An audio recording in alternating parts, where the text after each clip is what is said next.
When you want to place a satellite tag on a whale shark, first you need to find one. There is no better place than Quintana Roo, Mexico, where the largest aggregation of whale sharks in the world gathers each year to filter feed on plankton. After jumping in and identifying a candidate, you need to swim hard to catch up to it.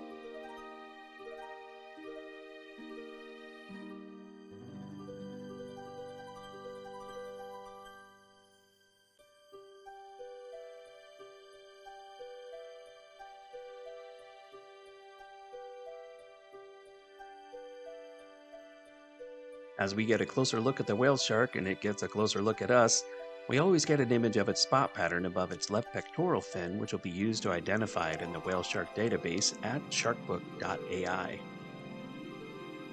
Marine biologist Rafael de la Parra from the research organization Ch'ooj Ajauil, which means Blue Kingdom in the Mayan language, places a clamp with the satellite tag on the whale shark's dorsal fin.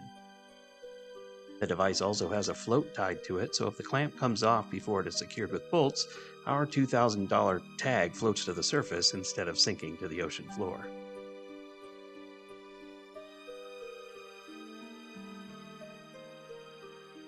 Then it's back to the boat to gear up with scuba equipment and tools, including a pneumatic drill that operates underwater using air from the scuba tank.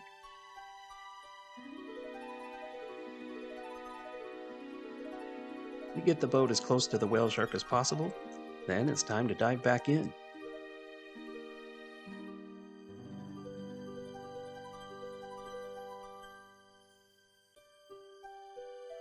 We approach the shark and grab onto its dorsal fin to begin the work of securing the tag to the fin. Now, it should be noted that only licensed researchers are allowed to touch whale sharks in order to do our work, so if you're a whale shark tourist, no touching.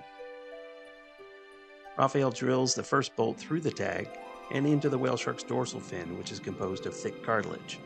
You can see the whale shark react to the poke from the bolt, which is similar to a person getting an ear pierced.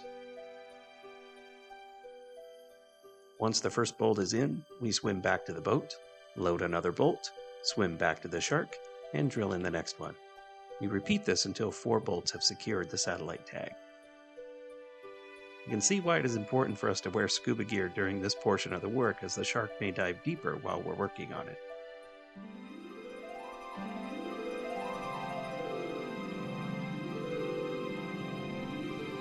Rafael attaches washers and nuts to the bolts and tightens them with a wrench to secure the tag to the fin. Remember, only licensed researchers can interact with whale sharks in this way. If you are a recreational diver or tourist, you must stay at least 6 feet away from whale sharks.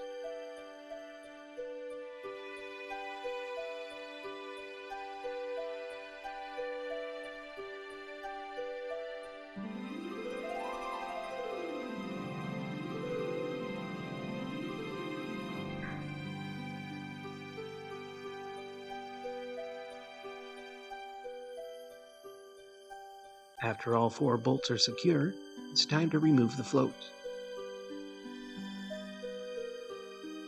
Rafael uses his dive knife to cut the line attaching the float and removes it.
We observe the shark and tag to make sure everything looks good and the shark is behaving normally.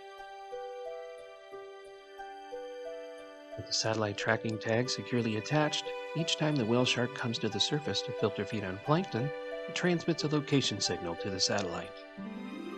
Now that the job is done, it's time to return to the research boat. From over 40 tags deployed by Ch'ooj Ajauil, we are able to collect the real-time location data to determine where whale sharks spend their time and how to protect this endangered species.